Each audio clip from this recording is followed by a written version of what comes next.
with the best speakers at the doorstep of Bhavnagar. Even the most competent educators are benefiting from TIE events. They are constantly upgrading themselves, and today we are witnessing it. So, before my lecture goes on, I would welcome our host for today, Miss Mona Bhatt. Ms. Mona Bhatt is the principal of BPS Bhavnagar. She is the vice president of TIE, joint secretary ECF Bhavnagar, and she has been an educator and, of course, is educator past, I think, 2 decades or more. So, over to Mona, ma'am. You please navigate us through this beautiful session of Pratisha, ma'am. Thank you so much, Pooja ma'am, for this lovely introduction. And I take this pleasure to introduce our speaker for today, Miss Pratisha Bhatt. Let me introduce her. She is a PhD in microbiology.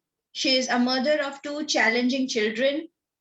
She gave up her career to nurture them and have been reading extensively and attending conferences on parenting. Since the last few years, she is working with children and parents to resolve educational problems and establishing a thriving atmosphere at home. So lovely profile you have, ma'am. Welcome to our show and welcome to be a part of TTLF and just waiting to hear you and gaining that knowledge from you. Welcome, ma'am. Thank you so much, Pooja ma'am. A big hello to everyone present today, especially the managers, the organizers, the administration of TIE. It's a pleasure being here with you. I'm delighted. I'm delighted more so because I'm talking to Bhavnagar, the place where I spent the first 30 years of my life, the most formative years of my life. I did my schooling at Fatima Convent, went on to do my BSc and MSc at Bhavnagar University, and my PhD at Sardar Patel University. I would have loved to be present at Bhavnagar, but it is because of COVID we need not risk our lives. But thanks to technology that not only Bhavnagar, but we are accessible today to so many people even outside Bhavnagar. A pleasure being here. Thank you all for being present. When one talks of education in Bhavnagar, one cannot stop but reminisce the great Gijubai Badeka, the person who taught us many, many years ago that play and stories are an intricate part of a child's life, that growth is inadequate without stories and play. After making a paradigm shift from this basic theory that Gijubai professed so many years ago, once again today, stories, play, and songs are important parameters in the growth of the child. What I shall speak today is what I have amassed, the knowledge, the experience that I have amassed from growing up my 2 children, reading numerous books, attending seminars, conferences, and taking up some courses on parenting. Parenting has become very difficult today. And when I use the term parenting, it shall be used interchangeably with teachers, educators, any person who is involved in the growth of a child. I'll just share the screen. Any person, any educator, any family member involved in the growth of the child. Now, today there is so much competition among the kids. Parents, teachers, we want our children to be first at everything. Be it academics, yes, the child should be first in class. If it is a game he plays in the evening, he has to give his best and play competitively. And at computers, I hear every parent say that the child has to be extraordinary at computers. Otherwise, his future will not be good because computers are the future of the child. Are you best at everything as a teacher, as a mother, as a wife, as a daughter-in-law? Are you best at everything? Absolutely not. Your kid does not have to be the best at everything. What the child needs is to grow up in such a way that he becomes happy and successful in life. And learning is the key to a good life. So parents, don't compete. Teach your children to keep learning throughout their lives. Why I say this, I shall go in more details in the later part of my speech. Being a science person, I always like to associate parenting with science.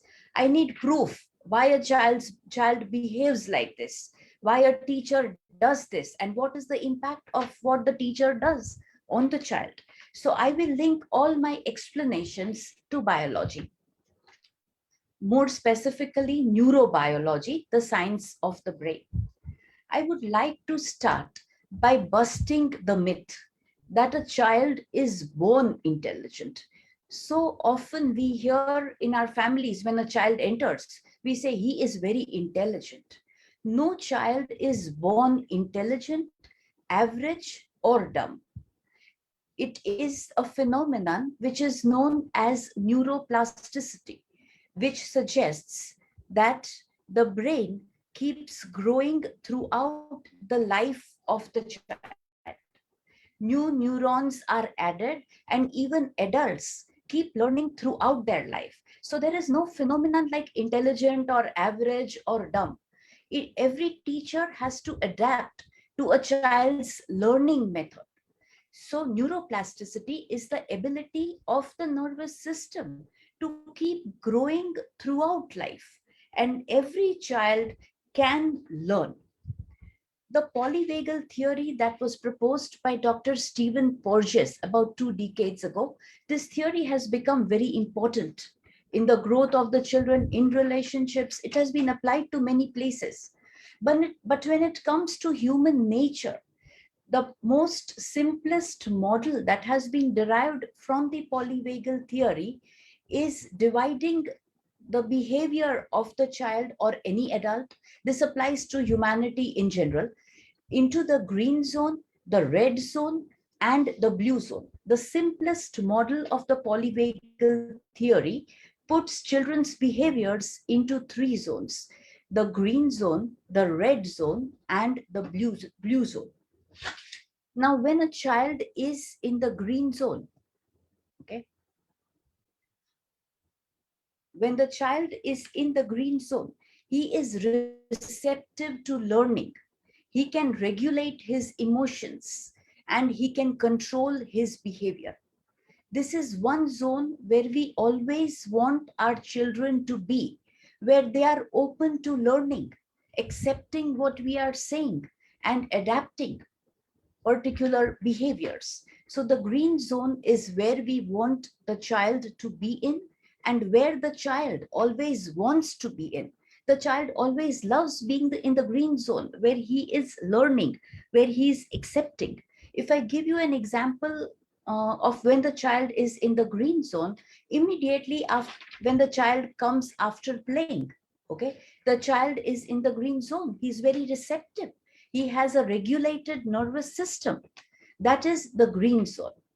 The red zone is that zone where the child is in the dysregulated nervous system. He is reacting. He cannot respond. Okay. So this child is not capable of learning. So teachers and parents, when you teach your child something, if the child is in the red zone, you have to first get him out of that red zone and then teach something. He will be very receptive to whatever you teach. If I give an example of a child in the red zone, if you take your child to a mall, okay, and a child sees a toy, he wants you to buy that toy for him, and you say, no, not today. The child throws himself on the floor and up comes a tantrum. That is a red zone, a meltdown, when the child is in the red zone. And the third zone is the blue zone. Now, the nervous system gives 3 responses: the fight, flight, or the faint response. What do you do when a tiger comes in front of you? There are 2 options. Either you fight, if you have a weapon or something in your hands, you can fight the tiger.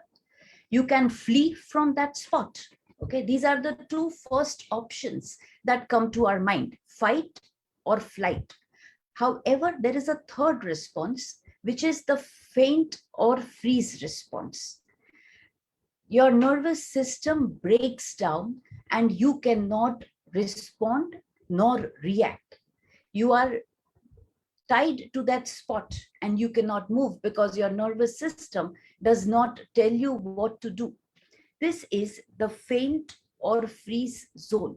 When a lizard is threatened, it enters into the blue zone. Okay. So when a teacher scolds a child, just a simple sentence, your sum is wrong.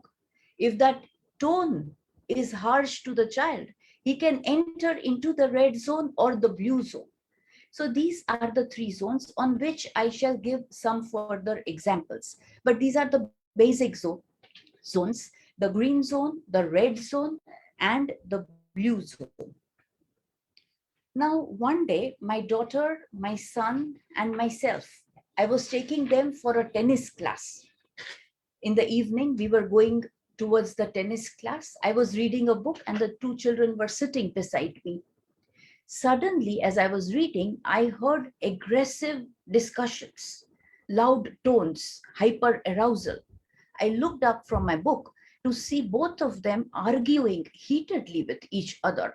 Their eyes were wide and angry, their skin red with anger, their muscles tight, jaws locked. Okay, I was stunned. What happened within minutes that they entered into such a discussion? Now, whenever we see our children fighting, I have often gone through that, and I have seen many parents react similarly. They enter the scene trying to solve the problem between the two siblings. But in 5 minutes, instead of two, three are arguing. Okay. The children were already in the red zone, and the parent also enters into the red zone. I had done that numerous times before. But today I decided that I am not going to enter the red zone. I will remain in the green zone, no matter what happens. And what do? Instinctively, I thought of deep breathing, okay? Because I had once read that breathing calms the nervous system, transforms the nervous system from the dysregulated state to the regulated state. So immediately I started deep breathing. Anulom Vilom, a pranayam which is so common in all our households. We elders and all of us do it every day. So I started deep breathing with Anulom Vilom. The term pranayam, where pran means breath and yama means to regulate. So deep breathing actually regulates not only the breath, but it regulates the nervous system. That is why it is pranayam. So I started deep breathing. I had taken 6 to 8 deep breaths. I felt myself calm down, and then I looked at the children. As I opened my eyes, to my utter amazement, those aggressive children were totally quiet, cold, their eyes calm, their eyebrows relaxed, muscles also loose, relaxed, and they were looking with surprise at each other and at me. I did not know what to do, because I had worked to transfer myself into the green zone. But how did the children enter the green zone? I could not understand. But all of us started laughing. It was a nice incident. Instead of me entering the argument and all of us arguing and the scene turning very bad, here we were laughing with each other. After many years, I came across these sentences I read in a book, that when the parent remains in the green zone, the children are also transferred to the green zone. So I had done this many years ago without knowing. I had only tried to calm myself, but in effect, I had calmed the children too. So parents, it is very important, and teachers, of course, the terms are interchangeable. It is very important that you remain in the green zone and keep your children, okay, your classrooms in the green zone. The neural circuit changes and the vagus nerve becomes excited, activated. When the vagus nerve is activated by breathing, okay, anxiety is reduced. That is why if you remain in the green zone, your children, the classrooms will also remain in the green zone. This is very easily said, okay, but very difficult to do. However, with practice, I assure you it will become very easy. It requires practice. I have done it with my children, and I know it comes easily with practice. Now, when I'm moving around in these COVID times, meeting parents and teachers, principals, schools, I often hear them say that COVID is very difficult for us. And they tell me that these children do not understand. They are not studying. They are not taking their online classes seriously. Their years are going by. 1 year has gone and the second is also going now. It will go in COVID. Their future is being damaged. What to do? How to explain to them that they should study? They do not understand. Children will not understand because it's neurobiology. It's you who understand. You have knowledge, you have experience, you have wisdom, you have values. Children do not have these things. They are naive, they are innocent. And why do we call them naive and innocent? Because the prefrontal cortex, which is a part of your brain, this is the frontal part of the skull, the forehead. Behind the frontal part of the skull is the prefrontal cortex, a part of the brain that is responsible for thinking, the executive part of the brain.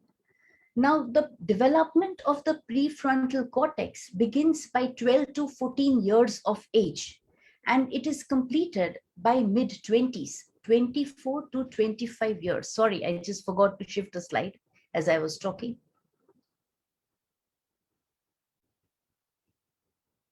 Yeah, the prefrontal cortex. Now, the prefrontal cortex begins development by 12 to 14 years and completes development by 24 to 25 years.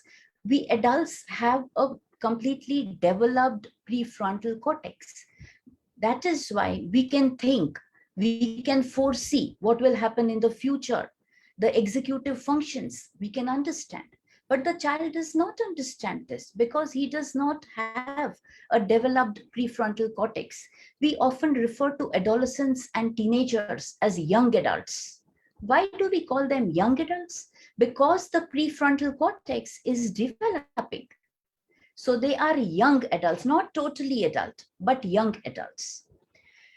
Then how do children deal with their emotions, their nervous system, if they don't have a prefrontal cortex? They have the amygdala, okay? It is the emotional brain. You can see a child throwing a tantrum. Do you see a teacher throwing a tantrum in the class? Never, because the teacher deals with her prefrontal cortex and the child deals with his amygdala.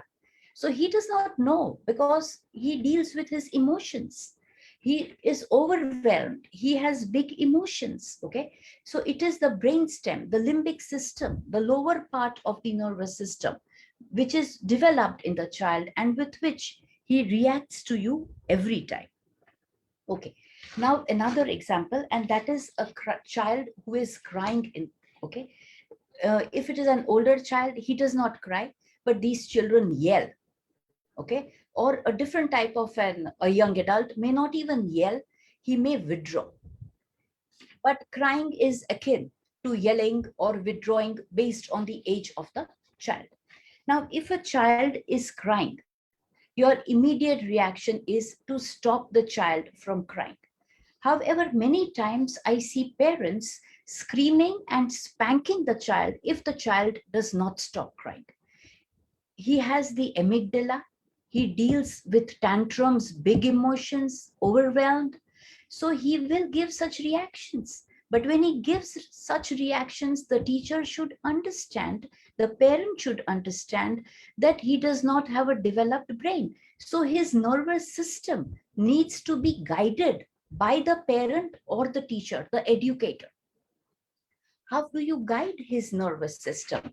To guide his nervous system, the parent says soothing words, calming words, pats the child, hugs him, soothes, comforts, and sees to it that the child should stop crying. Again, this is a red brain activity, crying. So you have to first get him into the green zone so that he can learn something from you. So the child is confused, he's screaming. What he needs is your help. He needs your connection. He needs you to be engaged to him. When you are crying, when an elderly person, okay, all of us have cried in our lives at some time because something has gone wrong. Do you want somebody shouting at you? Or do you need that the person listens to you, understands you, identifies with you, gives you some protection, says nice words to you? Yes, we all want that. So please remember, when a child cries, he needs your softness, he needs your positivity. He has a dysregulated nervous system, the red zone. He wants you to regulate it, okay? And when a child cries, there can be two possible outcomes. The first one is you start soothing him and the child goes quiet. In that case, your job is done. Okay. But sometimes the child does not stop crying. Apart from you soothing the child does not stop crying. In that case, you still have to remain in your green zone. Okay. You have to continue calming him. One effective measure at that time is, if it is a small child, get down to eye level with him. Meet him eye to eye. When you come down at his eye level, if it is an adult, sit exactly in front of him when you are talking and when you are trying to calm him. Look eye to eye with this adult, young adult, and try to calm his nervous system. Accept his emotions. Don't tell him, stop crying, everything will be. No, accept his emotions. Oh dear, I know you are upset. Your friend has not shared the toy with you. I understand. You are hurt. You are right. You are hurt. But it will be all right. Please calm down. Okay, this should be, accept his emotions, whatever they are, so that you calm down his nervous system. And once you have transferred the child from the dysregulated nervous system into the regulated nervous system, then take him out in the garden or somewhere so that his nervous system can be redirected into the green zone, because now he's capable of learning. Okay, so you can direct his nervous system into a different direction. Now, when you are calming him down, soothing him down, it never means that you are a lenient parent, a permissive parent, a passive parent. No, you are teaching him self-regulation. You are guiding his nervous system from the dysregulated state into the regulated state. So in future, as this child will grow up, he will regulate his nervous system independently. He will not need your help in the future. So what you are doing is guiding him very effectively. And when you are in the red zone or when you are in the blue zone, the child or you, stress hormones are secreted. India is a very, very depressed country today, especially after the pandemic. Okay. Earlier, it was the US with 72 to 75% of depression. Can you believe? Out of every 100, 72 to 75 were depressed. This is a data 10 years ago. India is traveling very fast in that direction. And we do not have very clear data or many reports, because in our country, depression goes unreported, anxiety goes unreported. We do not tell our neighbors, we do not tell our friends, we do not tell the doctors that we are depressed. So I do not have the exact data, but there are some reports which suggest that we are about 90% into depression. Our country is very depressed today. Hope these data are not right. Nobody could be happier. But if they are, we have reason to think of our zones. Yes, we need to be careful. And when you are under stress, or even when your child is under stress, stress hormones are secreted. These hormones, I don't have the names, I think I have not written them down. No. Okay.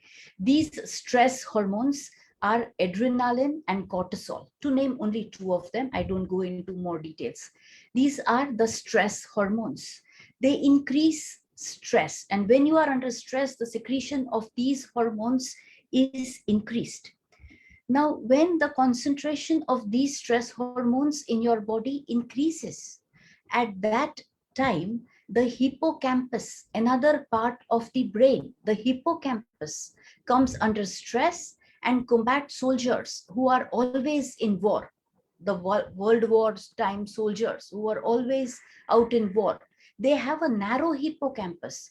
These stress hormones under continuous stress, they reduce the size of the hippocampus, another part of the brain.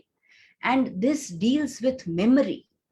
So when you are under stress, your memory is affected. If you remember one of your children in the class whom you might be seeing under continuous stress, do you see him having poor memory? Have you noticed any child? Yes, you would, because you are teachers in so many years. You would have seen it is these stress hormones.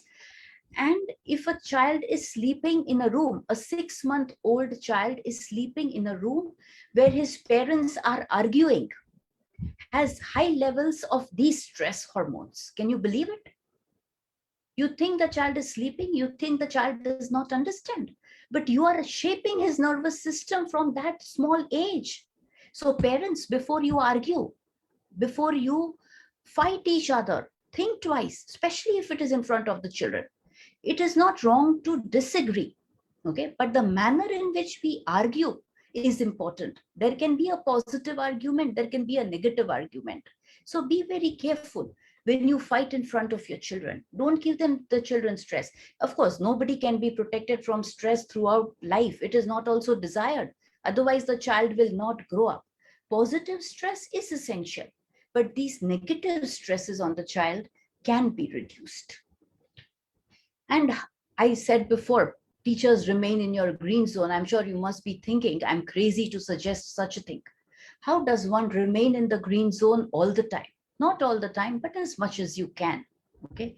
And there are some effective measures that you can take to remain in the green zone.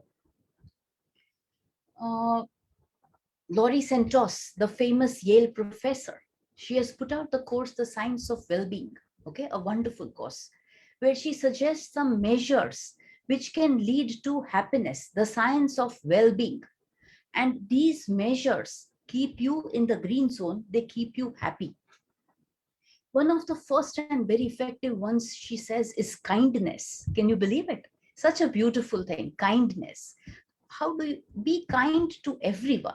To someone every day. How every day? It can be a very small thing. Listen to someone in pain. Okay, that is kindness. Any small thing in which appreciate someone.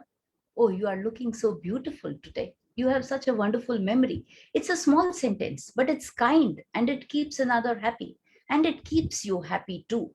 So be kind to someone every day. Gratitude, the second thing. Keep a gratitude journal by your bedside. Write at least 3 things for which you are thankful every day. Not something huge, small things. Thankful for the beautiful coffee that you had in the morning. Thankful for the wonderful warm water from your shower in this cold winter that we just passed through. Okay, small things for which you are thankful. So keep a gratitude journal. And if you have not done anything, just call your parents and tell them you are so thankful what they have done for you, what they have made you out to be. Okay, this is the simplest way in which you can express your gratitude towards your parents. They would be so happy to hear such sentences from you. And the third thing is, all of us believe that wealth keeps us happy. Money keeps you happy. Okay, accessing lots of wealth, lots of material things keeps you happy. But research has shown that wealth increases your happiness up to a certain point. Beyond that, it does not contribute to increasing your happiness. Your happiness can increase until you have a good, comfortable home, until you have a nice car. But as you move from one Mercedes to another, it does not contribute to your happiness. Okay, as you keep on adding clothes to your wardrobe, it does not add to your happiness. It is the experiences of life that add to happiness. The experience in that car, the experience in that home that you have bought for yourself, that makes your life beautiful. So add beautiful experiences to whatever you have. Don't keep on adding better cars and better homes. They will not contribute to your happiness. One of the most wonderful things that contributes to happiness is meditation. Meditate simply 5 to 10 minutes of meditation a day. Yoga Nidra, the beautiful 5,000-year-old technique discovered in India. Okay, the body scan, where you relax every part of your body. Do it for 5 to 10 minutes a day. And it is said that 20 minutes of Yoga Nidra a day is equivalent to 4 to 5 hours of sound sleep. Can you believe it? So when you are tired, it is not always essential to sleep. Okay, do the Yoga Nidra, do any meditation. It can be a simple breath work for 5 minutes. You will see how relaxed you are at the end of it. And meditation has wonderful effects. It improves memory, it improves mood and concentration, triple effects of meditation. So do meditation, form the habit of doing meditation 5 minutes a day. Don't say, I don't have time. Everybody has 5 minutes a day when you just sit around doing nothing, okay? In those 5 minutes, one day try meditation. You will see how happier you are. Social connections, our friends and our family keep us happy. Social connections are extremely important in a person's life. And loneliness, okay, in these COVID times, many of us are very lonely. Loneliness has been compared to smoking 15 cigarettes a day. It's incredible what loneliness can do to you. It does not mean being around people. It means being connected to those people, being able to talk to those people, telling them of the difficulties, of the happiness that is part of your life. That is social connection. So be with friends, be with family, and have wonderful relationships. It will keep you happy. And the last but not the least, sleep. Yes, sleep contributes to happiness. 7 to 8 hours of sleep has been recommended for happiness. So sleep soundly. Okay. So these are the 7 measures which can keep one in the green zone as much as possible. Oh, one I forgot, the most important one, exercise. Okay. Exercise for 30 minutes a day. Do aerobics, walk in nature, yoga, whatever suits your temperament. But exercise, if you don't have 30 minutes, keep it 10 minutes, okay? But do it every day. Doing 30 minutes a day and not doing for 3 days doesn't help. But doing 10 minutes for 3 days definitely helps. So maybe a short time, but keep exercising. Wonderful. Ma'am. We just, can we see the slide which... Sorry. I you just so much, get involved in talking. Here I have all of them. Thank you. Thanks for drawing my attention. Kindness, gratitude, sharing, experiences, meditation, exercise, social connections, and sleep. The most important things that keep you happy. Okay, going further. A child is doing a maths sum in your class, okay? You are the maths teacher. You have just, normally we teach a sum and then we ask the child to do a similar sum, okay? So the children work it out. Sometimes some child cannot do a similar work. And as you are taking your round in the class, you see this child who is often not doing the sum, so you are already a little irritated why he's not getting his sums right, though you are teaching so well. This child doesn't do his sum well. And as you pass from there, you stop there beside him. If it's a social teacher, it may be an answer. Okay, I'm used to saying maths all the time because I've seen maths teachers do it in the class often when I was a little one. So the teacher walks up to him and says, your sum is wrong. Okay, and the child, zoom, he's zapped into his red zone or his blue zone. The teacher is so important for the child. And what the teacher says is even more important to the child. He absorbs every word that you say. And when you disagree with what he's doing, he feels very unhappy. So he goes into his red or his blue zone. What does the teacher think? That this child is lazy, he's playful, he's not paying attention to in my class, he does not want to work, and whatever, right? On goes the adult theory. And what does the parent at home think? That the teacher is not good. Every day my son does not know his sums. She's not handling the class properly, and she thinks in those directions. But once again, let me tell you, draw the child into the green zone. Find out why every day that child is unable to do that sum you are teaching so well, okay? Or that information about a history about a king or whatever. Why is he unable to get it? Is he in a different zone? Find out and get him into the right zone. Talk to him. Be curious about his life. I know teachers don't have time. You are very busy, but spending a little time for some child sometimes might change his entire life, because a teacher is very important in a child's life. Studies in the UK, which have been carried on for a long time, have revealed, you must have heard me already saying that, numerous data have been collected. About 50,000 children have been surveyed, numerous women also. And they have reached the conclusion that those children who have grown up in poverty, they perform poorly in school, in their jobs, they struggle through life, they are overweight, they are unhealthy, and they die at a young age.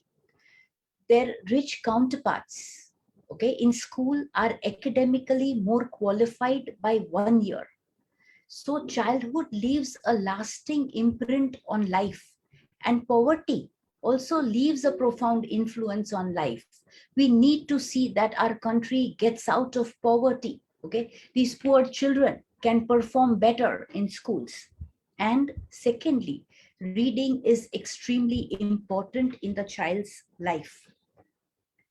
Now, read to your children from a very young age, okay? Read to them. You may be tired at night, okay? So many things to do throughout the day, but please read to the child, because as the child grows, it is this reading that is going to take him forward. Data suggests that those children who have been read to and who read throughout their life are more academically advanced, and they also move on to lead happy, successful life.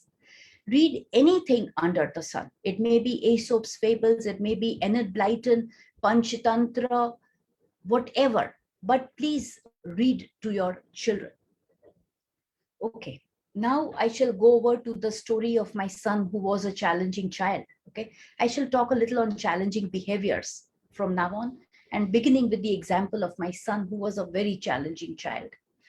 My son was, he, like all children, he entered into school at 3.5 years of age, right? When all children enter into their nursery. Yes, it was Fatima Convent where he first started his schooling. So when he started going to school, every time I would go to a parents teachers meeting, the teacher would always tell me, your son is a perfect child. And I was a happy mother. It's absolutely what I just wanted to hear. As second parents meeting, third parents meeting, and about 2-3 months into school, this teacher would write down small notes in her diary. She would write, scatters his things around, does not pack his bag. She would tell these small things to me, pay attention to these behaviors. Okay, I said, I tried, I had seen similar behaviors at home. She was right. I tried to teach him, to attain these skills, but was not meeting with any success. My niece also studied in the same school. She was a senior to him by 2 years. She would go to him in the recess. She would remove his tiffin from his bag. She would help him eat his tiffin. She would pack it bag, give him some water, When the recess would be over, she would again put him back in the class and would go to her own class. I greatly appreciate what she did for my son, even today. And even then, I was so thankful to her. But today I realize that all these three things, scattering of books, not packing bags, and needing some help to eat your tiffin, were challenging behaviors. When all the other children in the class could do these things, why not my son? But at that time, I did not know. Okay, the second term begins. Okay, we had only three challenging behaviors, which I knew of. Maybe there were more in the first term. In the second term, writing began. He had to write C, A, alphabets. Okay. And every day he would have 15 to 20 alphabets to write at home for homework. Now, this is a normal 10-15 minute homework which a child can just finish off. It is not a burden to him. But my son would require 2 to 3 hours to write those 15 alphabets only.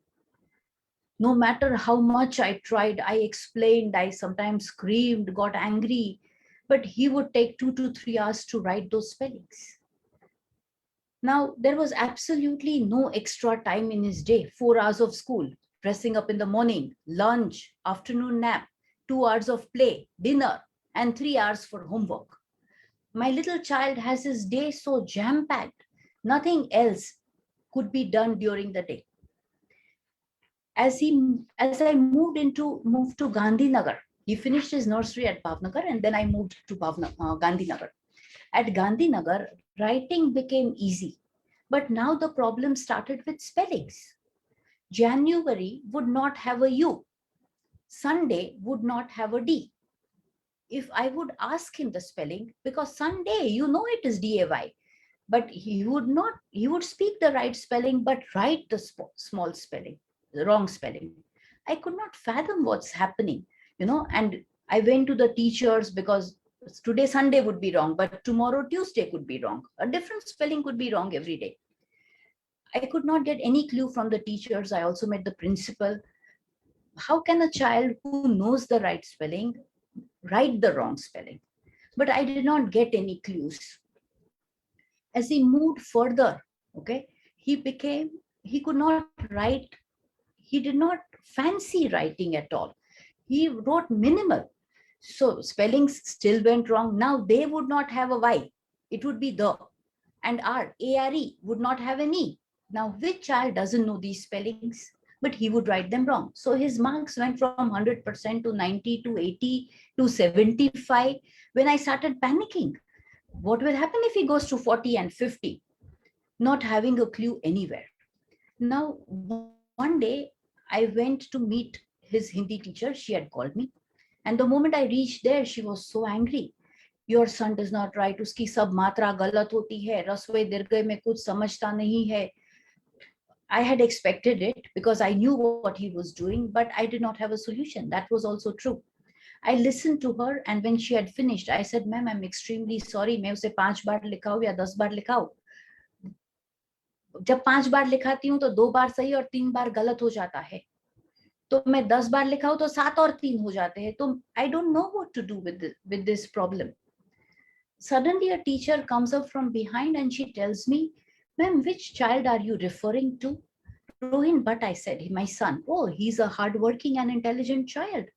And I was zapped. After years, I had heard somebody praise my son. He was always lazy, not wanting to write, sitting in the class doing other children were writing, and when he was not writing, he was sitting.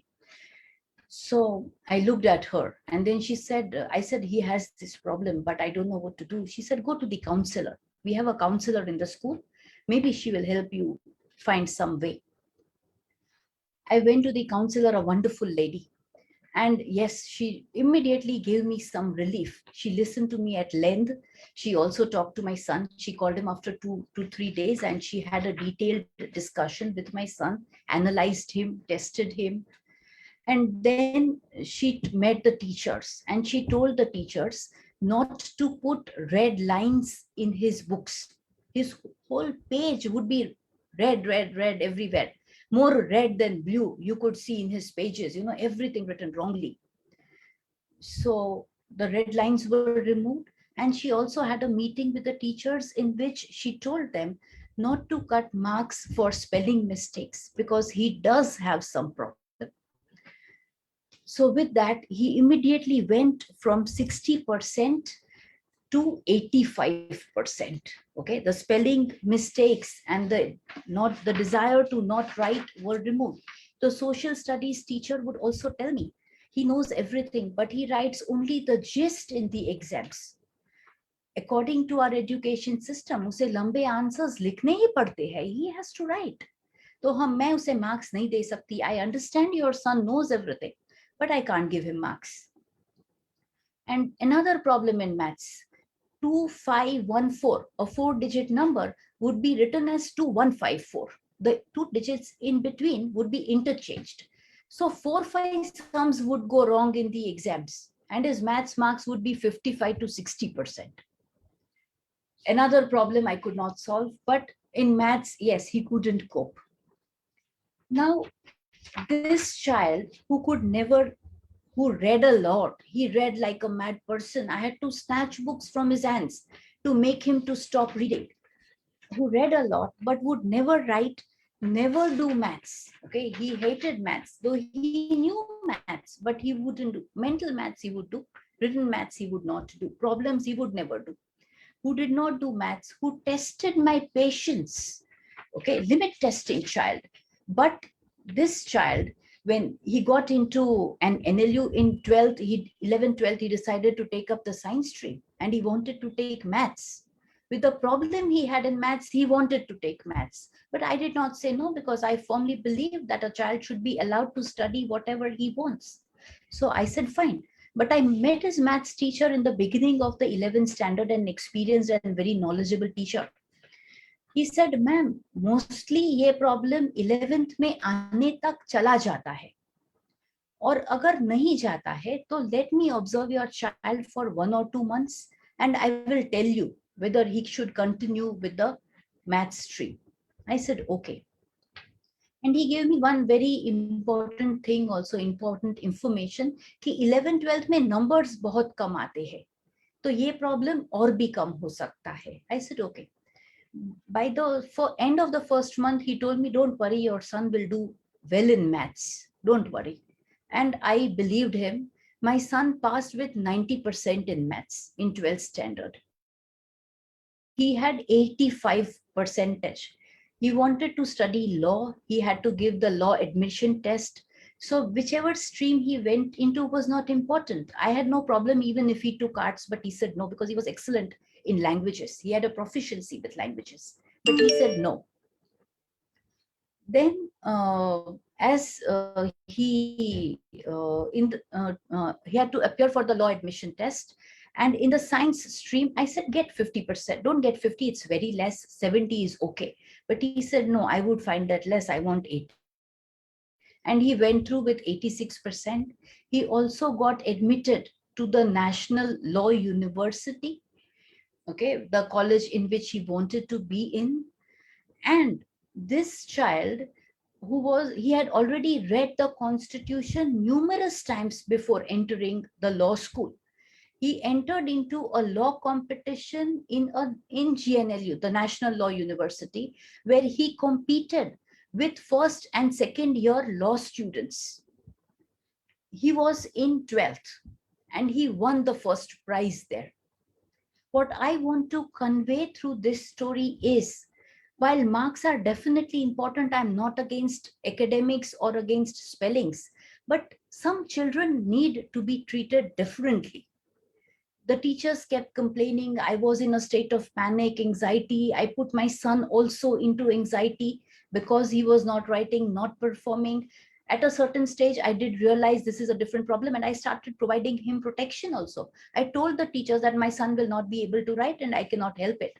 But that was after many years after I realized that he had a problem. So what I want to talk here, the second part of this talk today, I want to talk about CPS, the model which helps such children. CPS is collaborative and proactive solutions. collaborative and proactive solutions, the CPS. Okay. Now, what this model, I am an advocate of this model. I have taken some courses, especially in this model, because of the problems. Of course, I did not know the model when my son was young. But when I saw his problems, I want to help every parent, every teacher who meets such a child, get him out of these problems. This is how I got into this model, because of my son. And this model is non-punitive. It does not agree with punishments. No punishments in this model. It helps build good relationships between the teacher and the child. Okay, it builds very good relationships, because at the end, whenever you solve a problem, the relationships have to be good. Okay, otherwise everything is lost. If the parent and the child, or the teacher and the child, are not on good terms, what is the use of solving that problem? And this is for children who have lagging skills and unsolved problems. So introduce CPS to your children. Oh, one thing I forgot to tell you is my son passed his law college with average marks, just 65% or so. He was never a topper, even in college. It was never his desire to be a topper. But for his post-graduation, he had applied to 4 colleges, one of the best in the world in the field of bioethics, in which he wishes to study. His first 2 preferences were Harvard in the US, all of us know, one of the best universities in the world, and King's College London, also a wonderful college.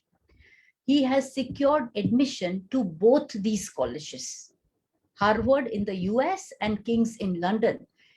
This is an even more important thing. I'm not boasting today, but I'm telling those teachers and parents in front of me that if you make learning your goal and not focus on your child's challenging behaviors, you can put your child anywhere. That child who could not do maths, that child who could not write, he made it to Harvard and King's College London simply because I believed in him.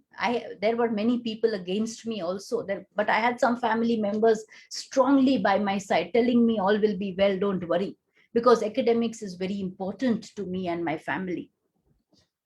Now, these children who exhibit challenging behaviors are those children in your classrooms who are attention seeking. Okay, they are always talking, not studying, disturbing the ones around them, making them laugh. These are children with challenging behaviors. Does any child wake up in the morning and say, I'm going to harass my parents and teachers today? No, they want their teachers and parents happy. They do anything to please their parents and their teachers. So these are children with challenging behaviors. Many times such children keep asking you questions, keep nagging you. Don't get irritated. Sometimes you may not have answers. Okay, it is okay if a teacher doesn't answer a child immediately. She can come back to him the next day and answer his questions. And a teacher has so many things on her mind. So sometimes in the spur of the moment, she may not be able to answer a child. But teachers, please tell your child very softly to come back again. Don't be rude to your children. It sets them into challenging behaviors. Your behavior, your intonation, the words you talk to your children, they are very important, even more than your teaching. Because what you teach, the child may learn from anywhere, but what you do to him, that experience a child remembers for a lifetime. Okay, there is that saying, what you say someone might forget, but what you do to the child, okay, his feelings when you do that behavior with him, he will never forget. So be good to your children, be nice to your children, be in your green zone and keep him in his green zone. Now, those behaviors of such children at the mild end of the spectrum, those children showing at the mild end of the spectrum, they are crying, they are pouting, whining, withdrawing, and sulking. Okay, these children don't get into punishment because they are withdrawing and they are sulking. They are quiet in one corner, so they don't get punishments. But there are others at the difficult spectrum. These children are screaming, swearing, spitting, hitting, lying, kicking, throwing. Okay, these children get punished. Okay, we don't know that these are children with challenging behaviors, and we punish them because they have done something wrong. It is this child who gets held after school, who gets held up in the recess, who undergoes detention and suspension. Okay, we lose these children as they grow up. Okay, these children are lost. The kids we lose, 5 to 10% of the kids are lost like this. So it is the responsibility of every teacher to pay attention to such children. Now, we all believe that kids do well if they want to. वो करता ही नहीं है, वो अच्छा करना ही नहीं चाहता है. That is not the truth. Every child wants to do well and he will do well if he can. But this child can't do well. The child who is not doing well can't do well. So help him do well. He needs your help. He needs you. He needs your connection. He needs you to be engaged with him. Talk to him, ask him curious questions, get to know why he is not doing well, and then sort out his problems for him. It can be done through the CPS, the Collaborative and Proactive Solutions Model, which was proposed by Dr. Ross Grimm, who is an associate professor at the Harvard University. I tell my son, I'll come to meet him when you go there. Okay. And why does this child show such behaviors?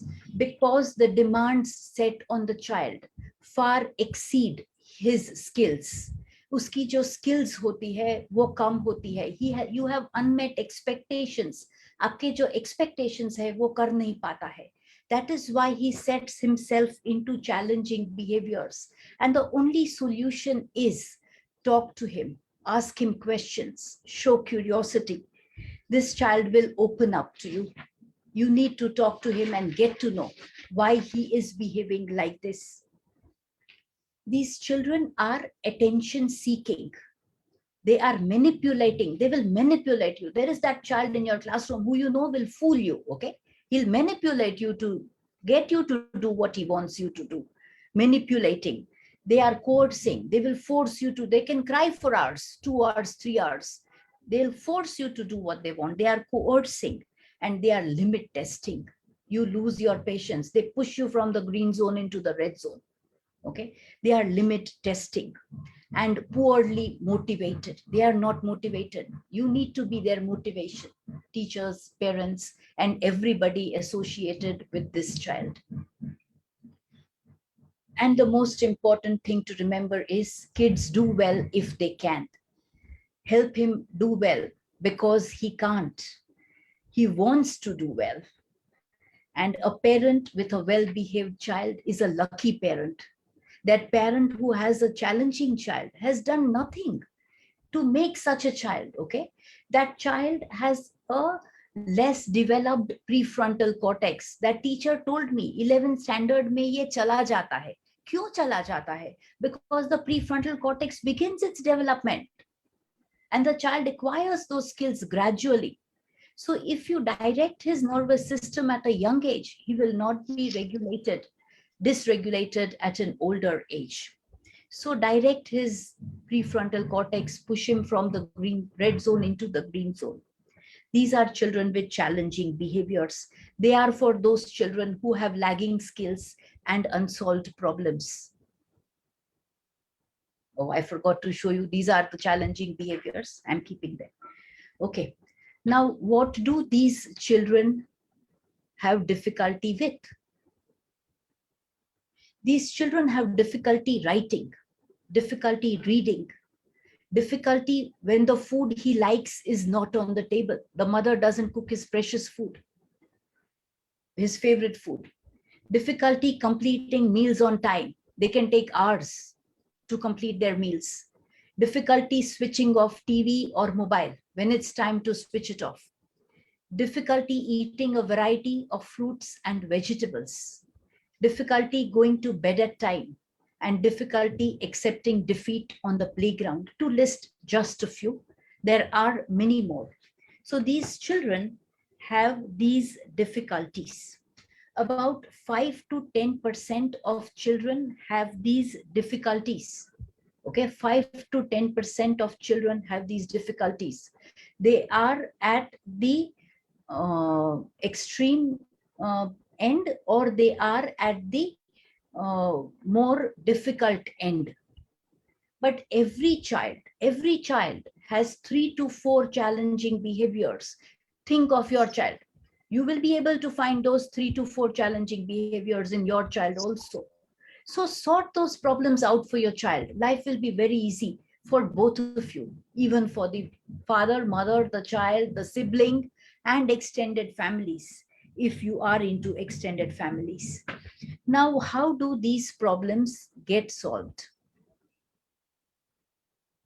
There are 3 plans: plan A, plan B, and plan C. When you are dealing with children, there are 3 plans. Plan A is imposition of adult will.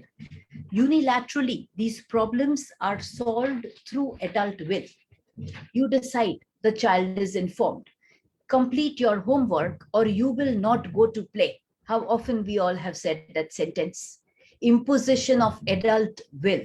Okay, you decide, the child is informed. This is power, and power causes conflict. Okay, the child says, no, I will go. So initially you are here guiding the child. Finish your homework before you go to play. You are on top, you are the guide. But as the child says, no, I will not finish my homework, he shows that challenging behaviors. Here, you begin fighting each other because power causes conflict. And remember, whether it's a 13-year-old child or a 16-year-old, you will be the loser. The child will get his way. Okay. And what we need is a win-win relationship. Okay. We don't want to exercise power of our child. Neither we want him to lose, nor do we want to lose. We want a win-win situation. So what we shall prefer is the plan B, collaborative and proactive solutions, proposed by Dr. Ross Green.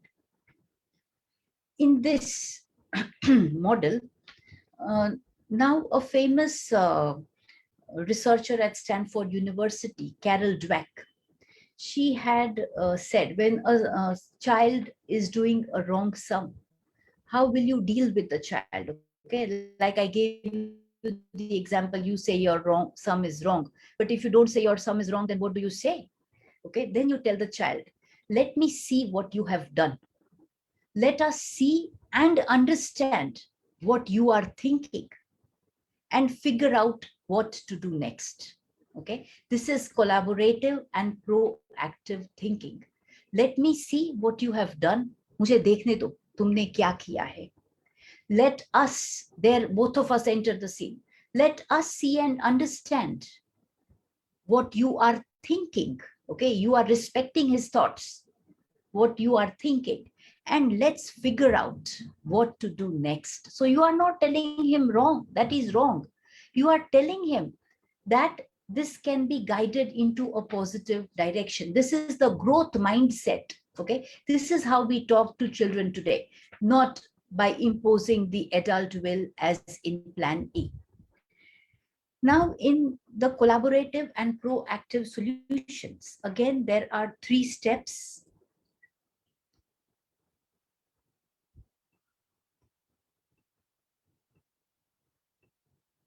Oh, I have not written the 3 steps, I'm sorry.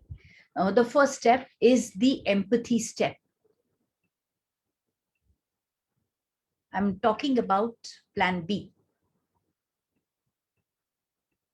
Where did it go? Yeah, the collaborative and proactive solutions, plan B.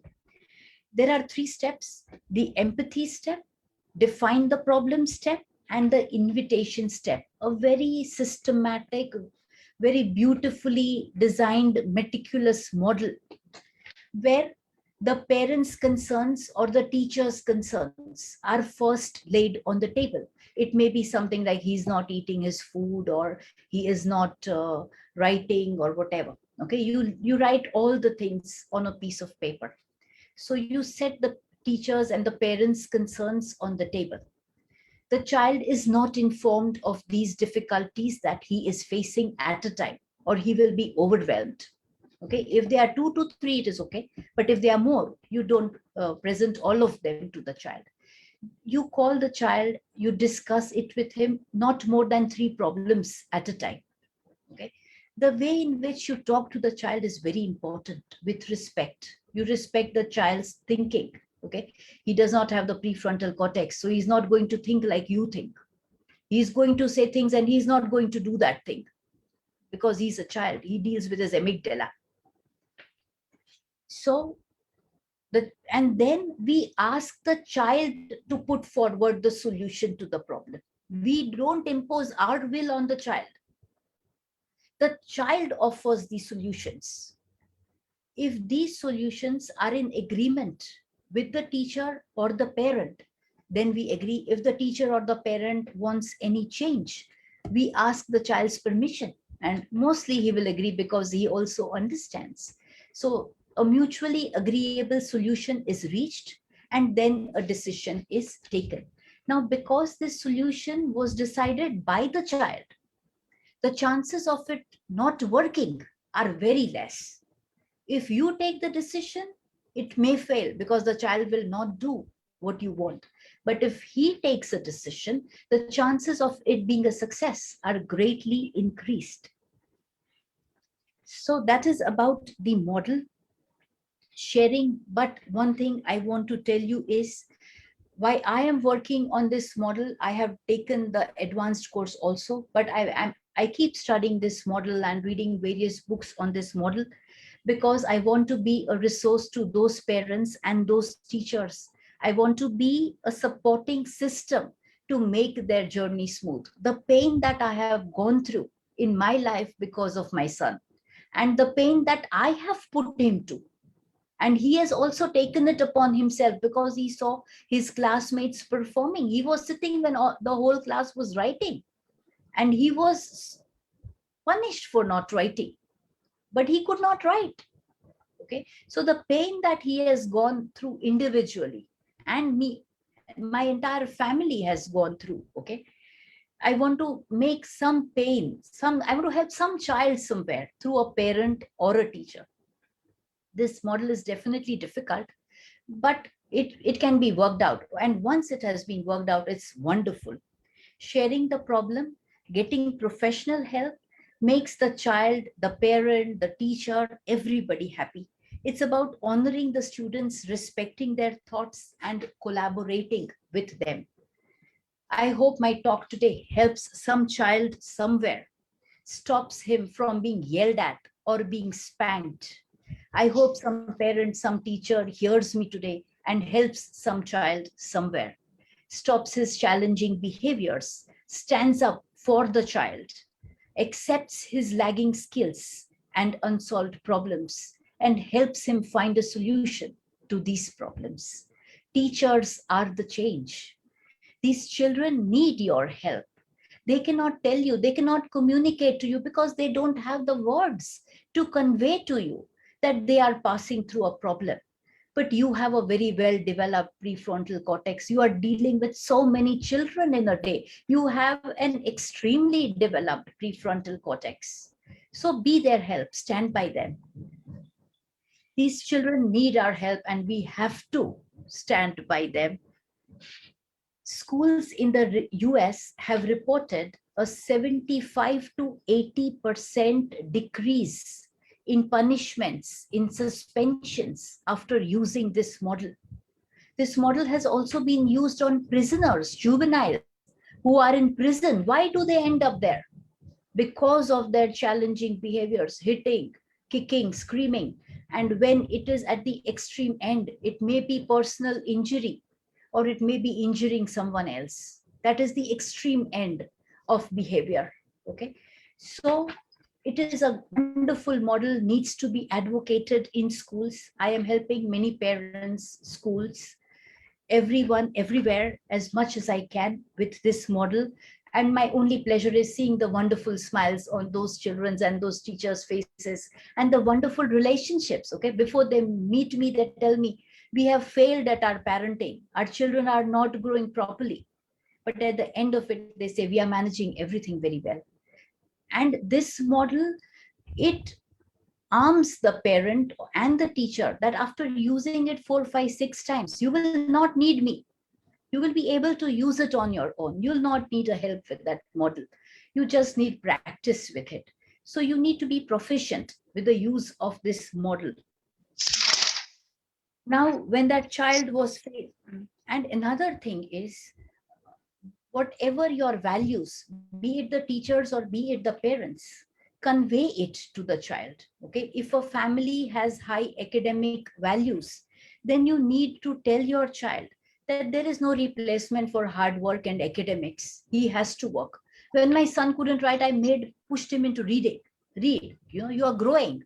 So maybe I don't know, this problem with writing I cannot solve, but what I know I can do, I will help you do. So put your values in front of your child, because adults, parents and teachers, we have values, we have wisdom, and we have experience. These three things the child does not possess.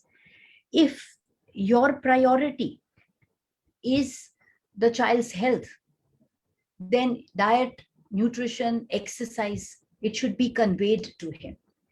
If your priority is business, team sports, and communication skills are important. So whatever your values, convey to your child. He should be very clear about what he needs to be proficient in. And in the words of Michelangelo, every block of stone has a statue inside it. And it is the task of the sculptor to discover it. Teachers, parents, you are the sculptors. Make a wonderful sculpture so people on this earth will see and say, he must have had a good parent and a good teacher. Because whenever a child excels, the credit always goes to the parents and the teachers. So feed the child with positive thoughts so he does not talk negatively to himself. When a child gets bad marks, what does he talk to himself? That I am a failure. X is better than me. I will never be able to do what X has done. But by using this model and being engaged with your student or your child, you will work out things wonderfully. So very well explained, ma'am. Okay. So You have 20 minutes more? Yes. Okay. yeah, ma'am, we'll go for a question answer. But Sure. before that, I would just want to say that you explained this thing so very well and so in detail that I'm sure that all the teachers and if parents are there with us, they're surely going to be benefited by this. And when you were explaining that story of your son, when you were explaining the story of your son, I would really feel like I felt that many teachers in fact could visualize that particular student in the class. Ha, mera wo student, yeah, he is like this, and now she or he would be able to get the connection with the child. So very well explained, ma'am. And I just loved the way you just took us from the zone to this model and throughout your journey. And when a person has just connected to such experiences in the life like you have been, so it has come from within. It has come from within, ma'am. It's a personal journey, you felt the pain. Yeah, you have been into that, and so when it comes from you, it gets connected with everyone who's into it. Yes. So ma'am, now taking a couple of questions, this question comes from Miss Asma Marfani. Okay. She says she wants to know something more about amygdala. Oh yes. If I put forward, I did not say more because everybody would not be interested in science, Yeah. So I kept it, but I'll tell you. There was a hand model of the brain which was put forward by Dan Siegel and Tina Payne Bryson. They worked together. And this is the hand model of the brain, right? You can see my hand clearly? Yeah, ma'am. This is the upstairs brain, this part. And this is the downstairs brain. And it is like this. The amygdala is in the brainstem, the lower part. It is here, the limbic system, as we call it. This part deals with emotions. And the upper part is the prefrontal cortex, the part that develops later. So this is the prefrontal cortex, okay? An inverted triangle is the shape of your brain. So this is the prefrontal cortex, and here in the limbic system is the amygdala. This part deals with emotions, And this is the thinking, the executive part of the brain. Now, when a child throws a tantrum, we often use the term flipping the lid, right? He flipped his lid. So Yeah, the yeah. lid is flipped, amygdala is exposed, and out comes the tantrum. Okay, so it is in relation to the amygdala. Oh, Yeah, wow. yeah. Okay. The second question we have from Miss Rita Bharwani. She Yes. says that, oh, something related to spouse. She says that how to overcome anger issues with spouse. Okay, You are ma'am. absolutely Out right. of This the model, all of us have witnessed angers from spouses. Even we give it to our spouses. So anger is a very good emotion. It should be expressed. Do not suppress it. But when I talked about the green zone and the red zone, the most important thing is when somebody is getting angry, okay, dissociate yourself from that person. Remain in your green zone. Don't get carried away by his words. Okay. When my children were fighting, if I tried to sort out that problem, I would be screaming at them in 5 minutes. But what did I do? I did deep breathing. I diverted my nervous system from the dysregulated state to the regulated state.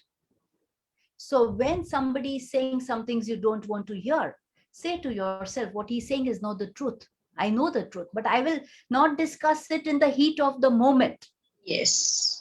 Anything put forward in the heat of the moment will become more aggressive. Absolutely. Let the person vent out his anger. He also needs to vent out his anger. And not any one incident leads to anger.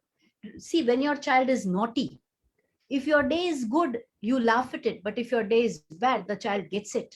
So when your spouse gets at you, it's his bad day or some bad days put together, or some similar situations which have occurred time and again.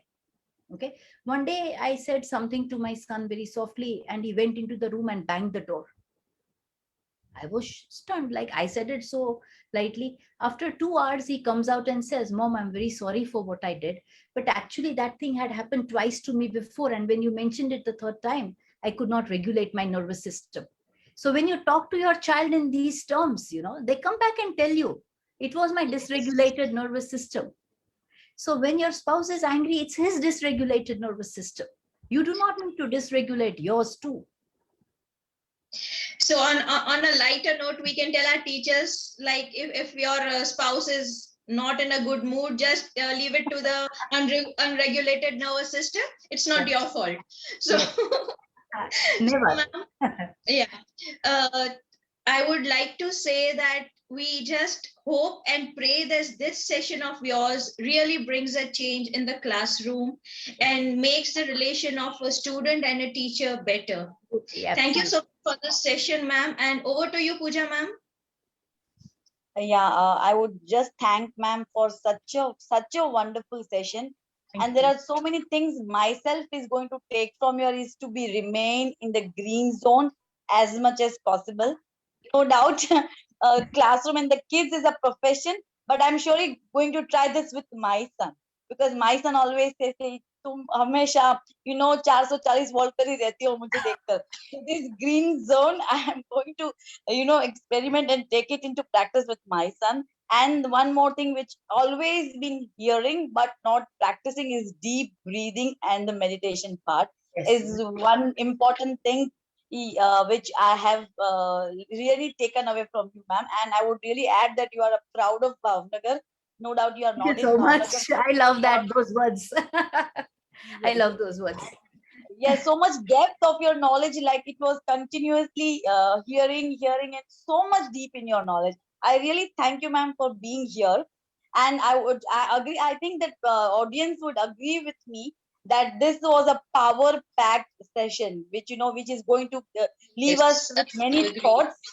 Yeah, when we are in the classroom, your words will we will resonate with your words Oh, and one keep more thing, practicing. one more thing. Yes, ma'am. Parents, I just forgot to say, parents are not as educated about how to grow a child as you teachers are attending seminars and everything.